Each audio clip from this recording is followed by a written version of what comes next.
The season of failure is the best time to sow the seeds of success by surrendering to God's will. Yogananda once said that every human being is torn between two powers: the restless push of personal will and the quiet but mighty current of divine will. At first, this may sound abstract, but if you pause and reflect, you've likely felt this tension in your own life. That inner debate when you're not sure if you're forcing something, or if life itself is trying to guide you another way. Think of human will as the part of us that wants, plans, and pushes. It's the inner drive that says, I want this job, I want this relationship, I want this outcome. And there is nothing wrong with wanting. Human will is a gift. It gets us moving. It makes us set goals, wake up early, work hard, and imagine new possibilities.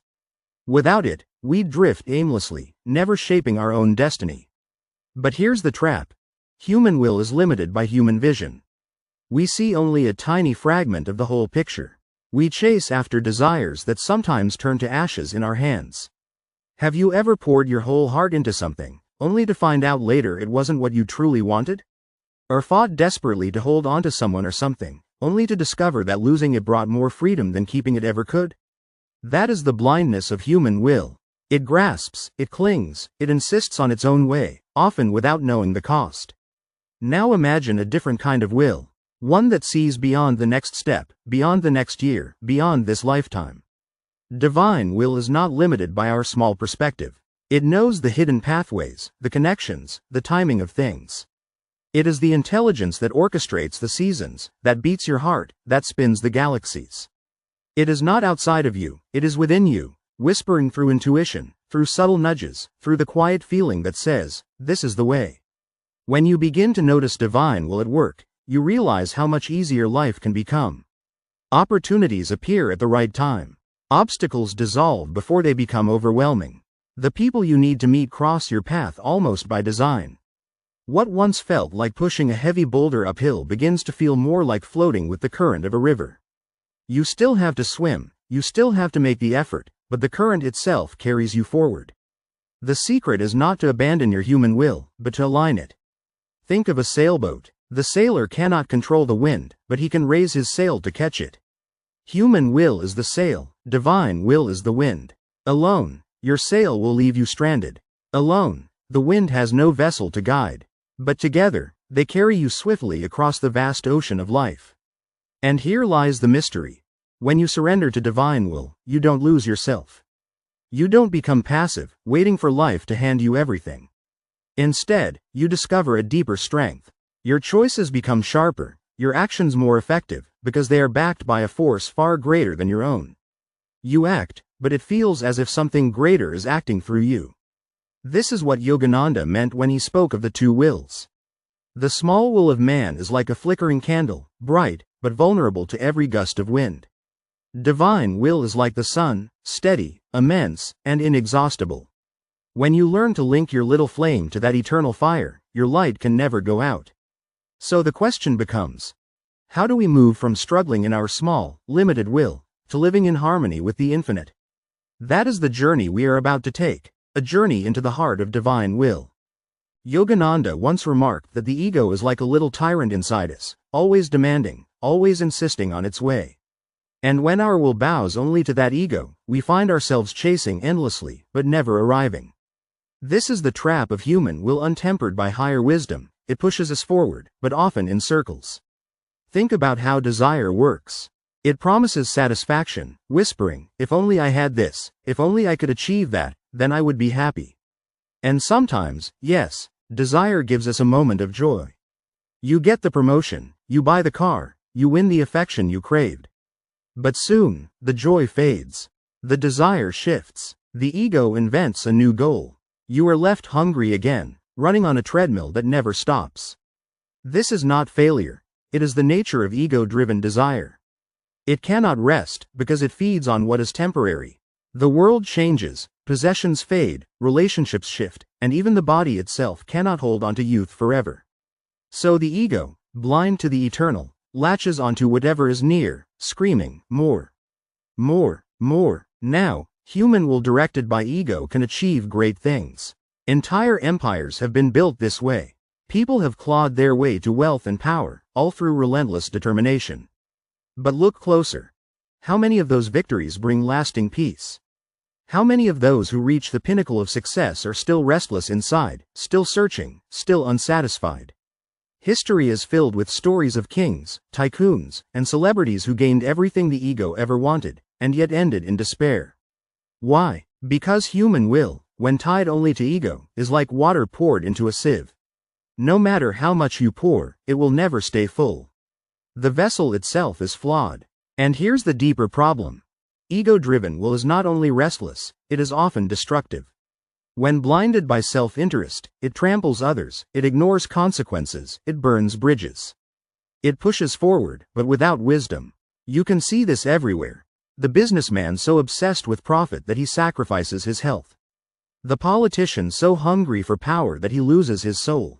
The lover so desperate to possess another that love turns to control. At first, ego-driven will feel strong, almost unstoppable. But look closely, and you will see the cracks. It exhausts the body. It breeds anxiety. It leaves a taste of emptiness even after victory. It is like eating food with no nourishment. It fills the stomach but starves the spirit. This is why Yogananda taught that unchecked human will must eventually surrender.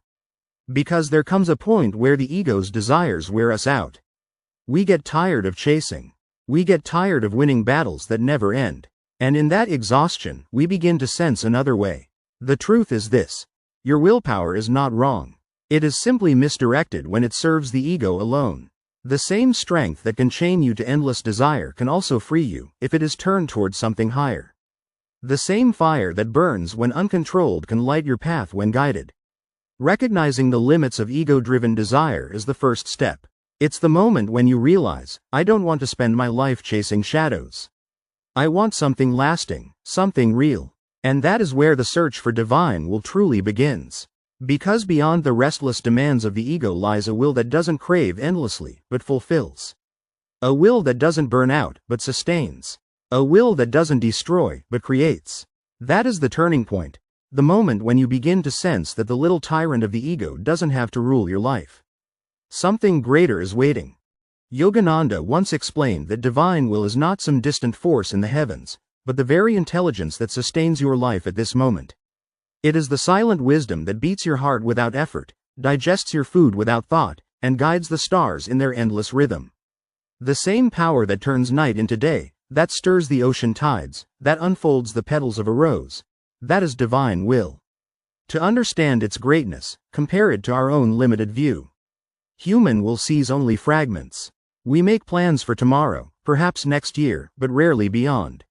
We base decisions on what we think we know. And when something unexpected enters, our plans collapse. But divine will sees the entire story at once. It knows the causes hidden deep in the past, and the effects that stretch far into the future. It arranges events with a precision we cannot comprehend. Have you ever looked back on your life and realized that what once felt like a disaster was actually the beginning of something better? That the rejection, the delay, the closed door, all of it quietly redirected you towards something greater? At the time, it felt like failure. But with distance, you saw the perfection. That is the fingerprint of divine will. Unlike human will, which forces, divine will flows. It does not demand. It does not shout. It whispers. It nudges. It arranges coincidences that are not coincidences at all. You meet the right person at the right time. An opportunity appears when you are ready. Even setbacks are woven into a higher design, pushing you to grow in ways you might never have chosen on your own. This is the infinite intelligence at work. And it is not outside of you. It is within you, waiting to be recognized.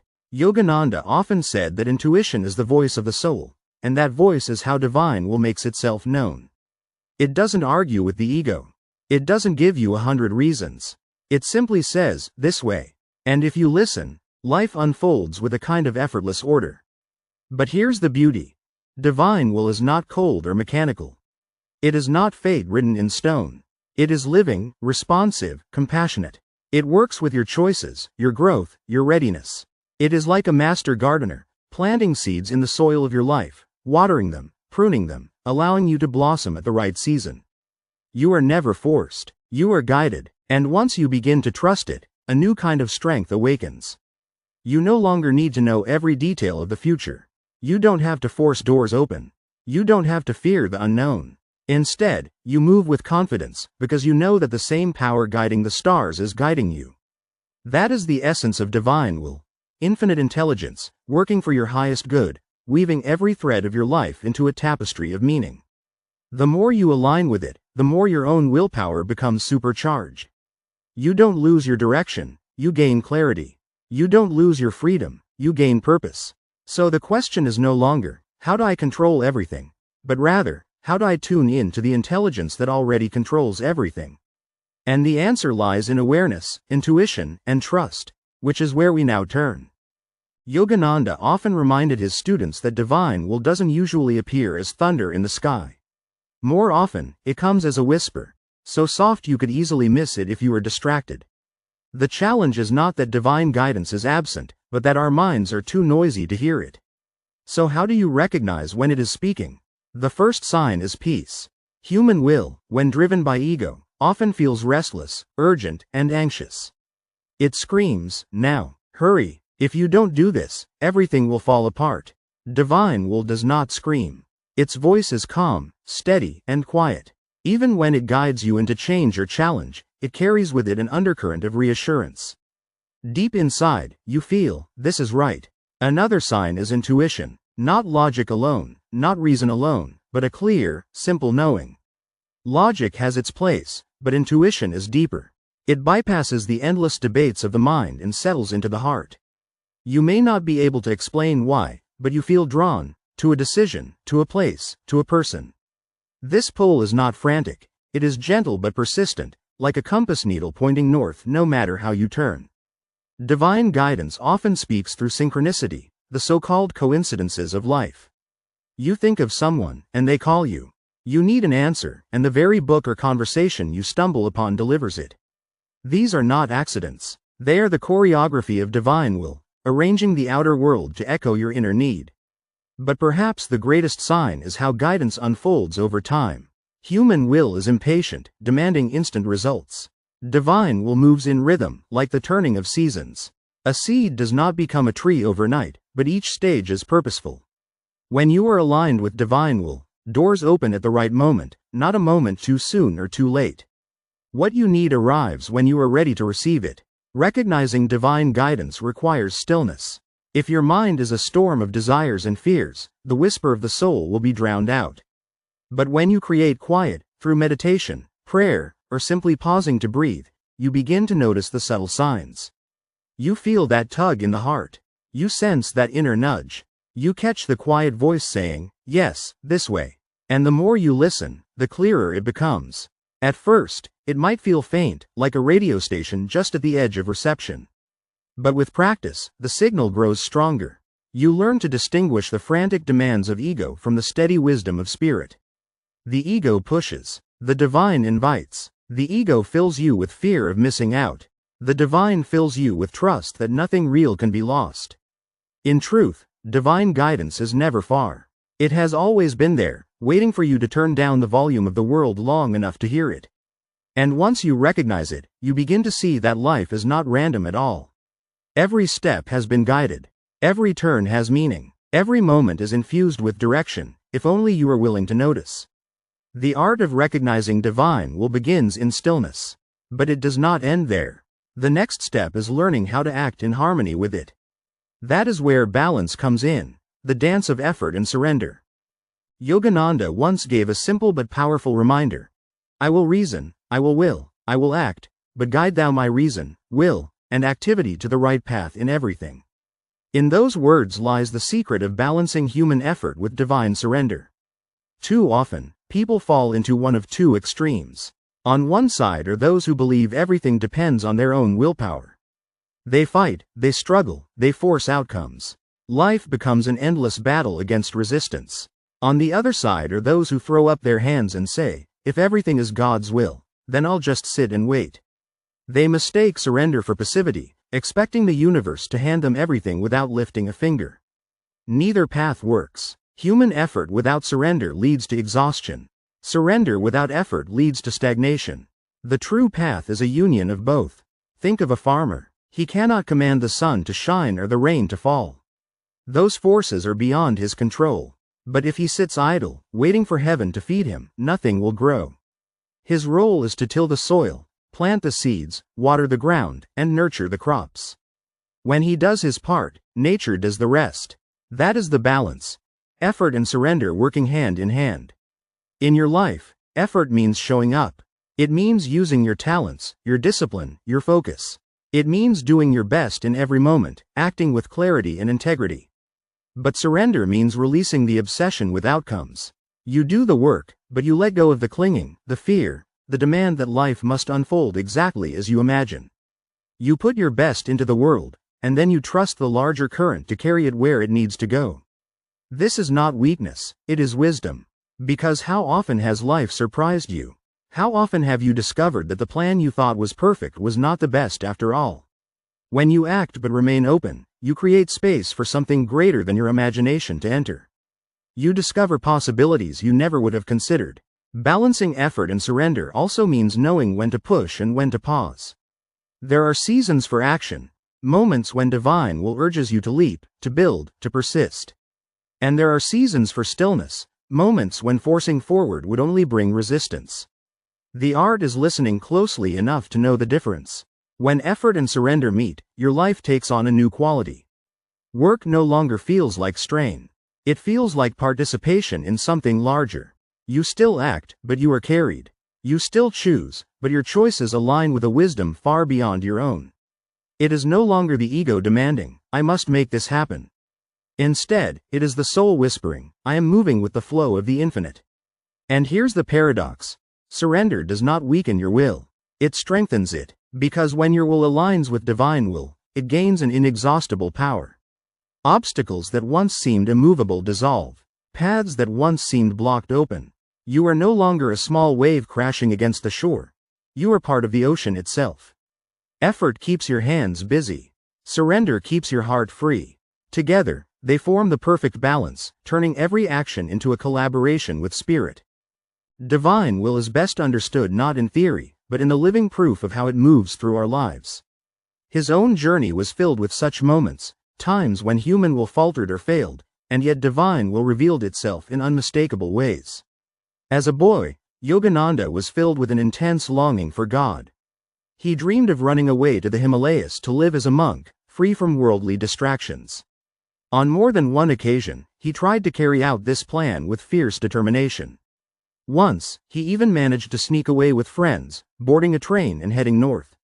His human will was strong. Every part of him wanted that freedom, that adventure, that spiritual life. But time and again, his plans were mysteriously thwarted. Unexpected obstacles appeared. Family members intercepted him. Circumstances shifted just enough to block his escape. At the time, he felt crushed, frustrated that his efforts came to nothing. Why, he wondered, did Divine Mother deny him the very thing he longed for most? Only later did he realize the truth. He was not yet ready. His destiny was not to retreat into the mountains, but to bring the light of yoga to the wider world. What he thought was failure was actually protection. Divine will had prevented him from throwing away his greater mission. Looking back, he understood that every obstacle had been the hand of God, gently redirecting him toward his true path. This is how divine will works. It blocks what is not meant for us, even when our will fights for it. What feels like disappointment in the moment can turn out to be divine redirection. One of the most powerful examples of divine will guiding Yogananda came in the form of a meeting destined to shape his life forever. He had prayed earnestly for a guru, longing for a true master to guide him on the path. One day, while walking in Calcutta, he suddenly felt an overwhelming urge to go to Srirampur, a town he had no reason to visit. He obeyed the pull of intuition, and there, on a busy street, his eyes met those of Sri Yukteswar. In that instant, Yogananda knew his prayer had been answered. He later described the encounter as if lightning had struck his heart. There was no question, no hesitation. He had found his teacher, and divine will had arranged the meeting with perfect precision. If his human will had ignored that inner nudge, he might have walked another way and missed the moment. But because he listened, his life changed forever. Under Sri Yukteswar's guidance, he was prepared for the mission that lay ahead, to carry yoga to the West. This is the difference between human will and divine will. Human will asks, why here? Why now? Divine will answers with perfect timing. In one glance, in one meeting, an entire destiny can unfold. Divine will does not always arrive with calmness. Sometimes it comes as a sudden command, impossible to ignore, pulling us into unknown lands. Yogananda's own mission was marked by such moments, where he knew that it was not his little will leading him, but a greater hand shaping every step. In 1920, Yogananda was still a young monk in India when he received an inner directive that would change the course of his life. He felt a clear, undeniable command from the divine to travel to America. At that time, it seemed impossible. He had no wealth, no connections, and no certainty of what awaited him in a foreign land across the ocean. His human will might have hesitated, calculating the risks, clinging to the safety of home. But the feeling was too strong, too unmistakable to deny. When the opportunity appeared, an invitation to attend a religious congress in Boston, Yogananda recognized it instantly as the channel of divine will. He said yes, and with nothing more than trust, he boarded a ship bound for the West. The voyage was long and difficult. He arrived with barely enough English to make himself understood, and no clear plan for how to begin. Yet, step by step, everything fell into place. Supporters appeared, opportunities unfolded. He began teaching, and before long, thousands were coming to hear him speak.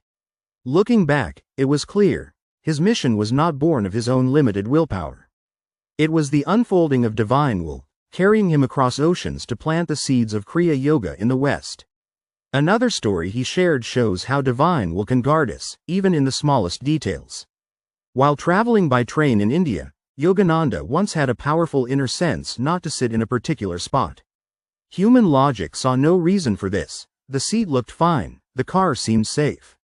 But he trusted the inner nudge and moved. Moments later, the train lurched, and an accident caused injury in the very area he had avoided. To him, this was not mere coincidence. It was evidence of the divine guiding hand, subtle but precise, saving him from harm. These moments teach us something vital.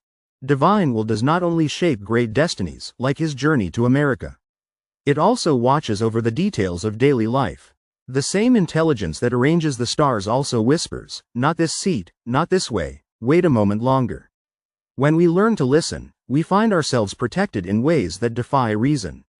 Yogananda's stories remind us that divine will is not abstract philosophy. It is alive, practical, immediate. It opens doors across oceans, and it closes doors that would bring harm. It sends us teachers, it prevents us from drifting into mistakes, it whispers through intuition, and it arranges coincidences that are not coincidences at all. When we begin to see our own lives in this light, even the setbacks become holy. Even the delays carry meaning. And even the smallest decision, like which seat to choose on a train, becomes part of the choreography of the infinite.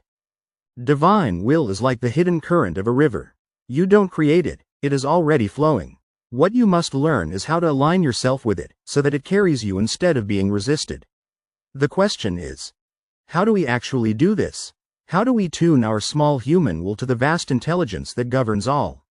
The first step is stillness. Imagine trying to hear a whisper in the middle of a crowded street. The noise drowns it out. In the same way, the chatter of the mind, endless desires, fears, worries, distractions, blocks us from hearing the voice of divine will. That is why Yogananda emphasized meditation. By sitting quietly, focusing inward, the mental storm begins to calm. Only then do you notice the subtle guidance that was always there. The second step is listening to intuition. Intuition is not wishful thinking. It is not the ego dressing up its desires.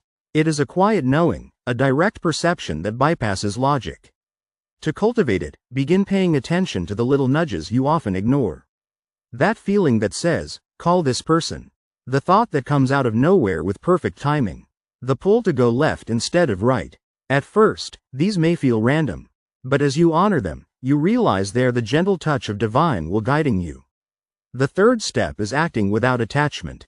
This doesn't mean you become passive. You still use your will. You still make choices, take risks, work hard. But you release the clinging to outcomes. You plant seeds, but you don't demand how or when they must grow. You trust that what is meant for you will arrive, and what is not meant will pass. This attitude turns even failures into part of the flow. Nothing is wasted, nothing is lost. The fourth step is surrender through prayer or affirmation. Words have power, especially when they come from the heart. Each day, you can align your will by affirming something like, "Guide my thoughts, my will, and my actions, so that they reflect your wisdom, not just my desires." Such a prayer is not weakness, it is strength. It is the recognition that your little flame burns brighter when joined to the eternal fire. The fifth step is awareness in daily life.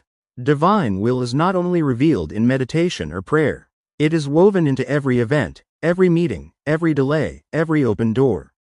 Train yourself to see life not as random chaos but as choreography. Ask yourself, what is this moment teaching me? What is life trying to show me? With that mindset, you find meaning everywhere, even in the ordinary. These steps are not complicated. They are simple, but they require practice. The ego resists. It prefers control, certainty, and guarantees. But when you begin to live this way, in stillness, intuition, trust, surrender, and awareness, something remarkable happens. You notice the current carrying you. You stop fighting the river. You move with it, and slowly, human will and divine will cease to feel like two separate forces. They begin to merge. You are still you, but you are no longer striving blindly.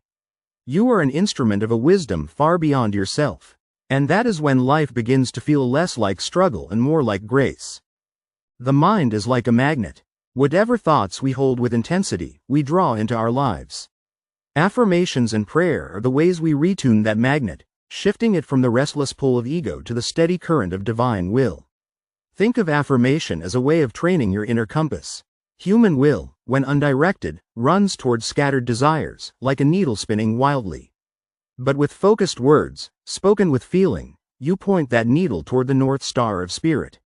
Over time, your will begins to align naturally with the higher current. One of Yogananda's most powerful affirmations was this: "I will reason, I will, I will act.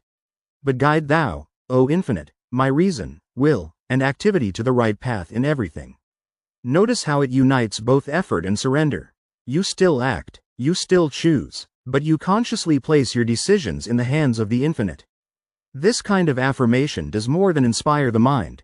It opens a channel in the heart, inviting divine will to flow through your choices. Affirmations are not mechanical, they must be felt. When you repeat them with deep concentration, the words stop being words. They become a vibration, a living force that reshapes the subconscious mind.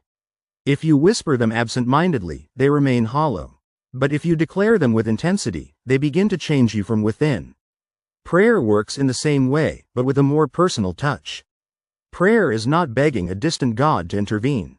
It is communion. It is aligning your will with the source of all will. When you pray sincerely, you are not trying to bend God to your desires.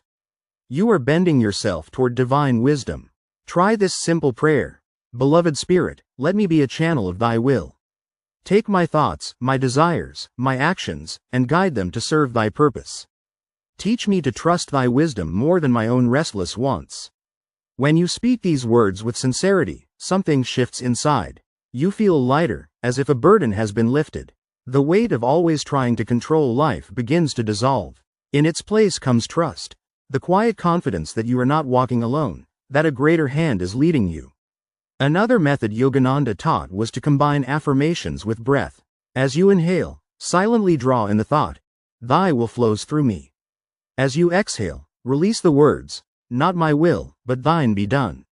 Repeating this with calm breathing turns affirmation into a living meditation, harmonizing body, mind, and spirit. When practiced daily, affirmations and prayer become more than habits. They become a tuning fork for your soul. Little by little, you notice changes. Your desires grow quieter. Your intuition grows sharper. Decisions feel clearer, lighter, less heavy with doubt. You realize you are no longer forcing your way through life. You are being carried. This is the true purpose of affirmation and prayer. Not to force outcomes, but to open yourself to the current already flowing.